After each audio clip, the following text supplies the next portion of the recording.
I like this game. But, but, I think it has some glaring issues that, well, could easily ruin this title for me. I just want to preface this video by saying that in this video, I'm going to dive into issues that not only I have with this game, but with other games like it. Before we get started, I want to thank you for giving my video a try. Try to stick with it to the end, and if you like the content, I will much appreciate it if you dropped a like, and if you really liked it, consider subscribing to the channel. Alright? Alright. Anyone who knows me knows that I am not a big fan of Metroidvanias. I didn't like Hollow Knight, and I didn't like Ori and the Blind Forest. And the reason for this opinion I have on this genre all comes down to one fatal flaw these games tend to have. Where the fuck do I go? Now, I don't want to get too into this, maybe one day I can make a more in-depth video on the problem with Metroidvanias, but I did notice that this game had a few of the same issues, including that one fatal flaw. Now, before you kill me in the comments in the like section, please listen to what I have to say because I'm going to try my best to articulate why I feel this way. Long video less long. I like Rose of Starcross, but I'm not sure if I'm willing to buy it in its current state. Rose of Starcross's custom difficulty menu is super cool, and I want to see more games like this do this. Allow me to make my own difficulty because sometimes normal and hard is too easy, and super hard or whatever is crushingly difficult. I love the aesthetic. It reminds me of Steven Universe and Star versus the Forces of Evil. I think that's what that's called. Is that what it's called? Star versus the Forces of Evil? Okay. Star versus the Forces of Evil. I'm not a big fan of Steven's Universe. I think it's kind of stupid, but I really enjoy its color palette and its themes. It's so relaxing and smooth on the eyes, too. The story seems simple enough. You wake up on, I think that's a mountain, and you get introduced to some wacky characters. The Undertale formula? Well, kinda. I definitely see the inspiration, but I don't think this game is trying to be Undertale. I found this intro section interesting and kind of funny. I like Jin and Tonic's character, but I do not like Jin's text sounds. It's kind of annoying. We're introduced to Viscera, who is obviously going to be important to the full story, but is it nitpicking if I ask why does she have to tell us how to pronounce her name? She introduces herself. My name is Viscera, then says, pronounced Vis-er-a. The little girl knows it's pronounced Viscera, you just said it. Was that supposed to be for the player? Or is the girl like toddler age, so you wanted to make sure she could say it right?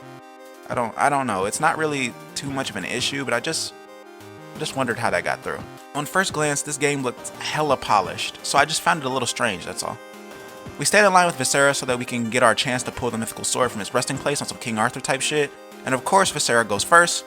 I'm not really sure if she loosened the sword or not based off of these animations. It kind of looked like it wiggled a little bit, but I don't know. As you probably guessed, we pull it out with ease and are transported to a separate location that looks similar but not quite the same. Yeah. After some light platforming, we make our way over to the first battle encounter. The battle intro animation reminded me of Earthbound, but that's pretty much the only similarity I could draw at this point. The tutorial was funny and the mechanics looked like it was going to be a fun experience. Also, the battle music was great. It reminded me of Celeste. One of the biggest criticisms of RPGs is the fact that it's turn-based and therefore boring. The player is usually just spamming the A button until it's their turn to act again, and a lot of modern and indie RPGs are trying to find ways to shake up the formula, and that's how we get fantastic games like Undertale and Deltarune. The minigames for the battle mechanics are for the most part very fun and intuitive. There are a few that kinda suck, but you know, it got most of them right, so I won't complain too much. We make it to the safe space of the dungeon? Is this a dungeon? I wouldn't classify it as a dungeon, but fuck it, it's a dungeon. We get some story that gives us some exposition, and then the demo opens up to allow us to explore. I was excited. I was liking everything so far. This game was quickly checking off all the requirements to put itself neatly in the big boy tier. But as soon as this game opened up, I started running into issues. Over the course of the demo, you find these little beacons, and when you interact with them, it gives you some insight into what Viscera is doing, and you also get a power-up in order to reach areas you couldn't before. I think the power-ups could have been explained a little better. After I got the water skipping ability, I was stuck on this platform for way longer than I wanted to admit. It took 10 minutes for me to realize I was supposed to use this magic I received on certain tiles in order to use their effects. I do not like the way this was handled. I wish that the tooltip sign or whatever explained it in a more straightforward manner. This is another issue I find with Metroidvanias. I understand that some players don't want everything told to them straight up, but I don't understand the joy in being taught basic mechanics through riddles. When I accessed the magic menu and clicked the magic's description, it just told me what it did in battle and not what it did in the overworld. This magic ability has 2 functions, not including the one it does in battle, the water skip and this glidey thingy. I don't think the game would lose anything by adding a more straightforward tutorial of these abilities. And if the developer doesn't want to change the trial and error style of the gameplay, then at least they can make these tiles stand out a little bit more. Again, I'm blind, you see these glasses, I can't see shit, so, you know. The point of the demo, at least as far as I could tell, was to solve puzzles and battle your way across the map, finding these 4 colored gems and opening this door. I played this game for about 2 hours, and I didn't buy the map thing until the last like 10 minutes of my playtime. Over the course of these 2 hours, I found myself loving the RPG side and slowly hating the platforming and Metroidvania side. I don't want to go too in depth in this topic again because I am extremely aware that this hatred for Metroidvanias are tied to some of my own personal biases against the genre, and if I talked about it, we'd be here all day. So instead, I'll talk about some other things. Some of the enemies are annoying to fight, specifically these tanky ass cube things.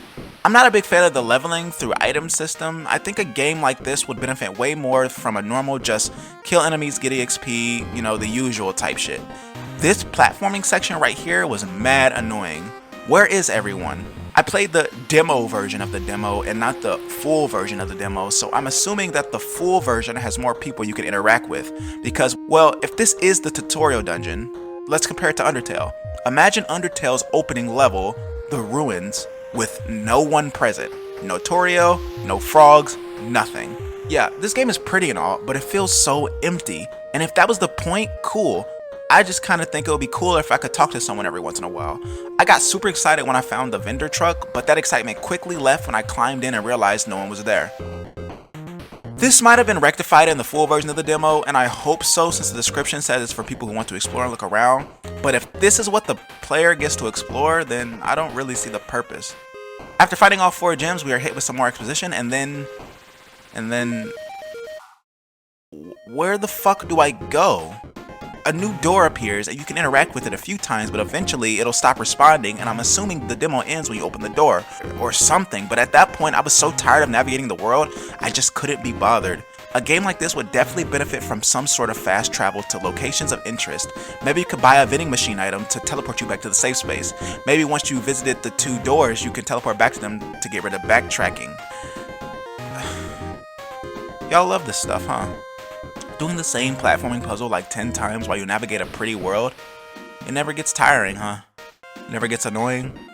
The whole, oh, it's trial and error, but if you mess up 4 times, you trigger a fight that you can't run from unless you have an item for it, and sometimes you get against these tanky things that deal a bunch of damage and then take 0 damage, and there's no leveling up system, so you always take, well, I mean, there is a leveling up system, but it's the money thing, which in order to get that, you have to grind, and then you have to fight those enemies while doing no damage, and all this is good game design. No disrespect to the developer. I feel like I have to specify that every time I criticize anything. Please remember that this is my opinion, and I do appreciate the work that you have done. This game isn't bad, but it had the opportunity to fix a lot of Metroidvania issues, and it just doesn't. Every time a new indie Metroidvania comes out, I get super excited because I want to be a part of this genre. I want to like these games, but they all have the exact same issue. And it's so easy to fix, and they just don't. In conclusion, I think this game would have been better off just being an RPG with some light platforming puzzles here and there, instead of a Metroidvania with some light RPG elements. I like this game, but I think it has some glaring issues that I'm not sure will be fixed in its final release.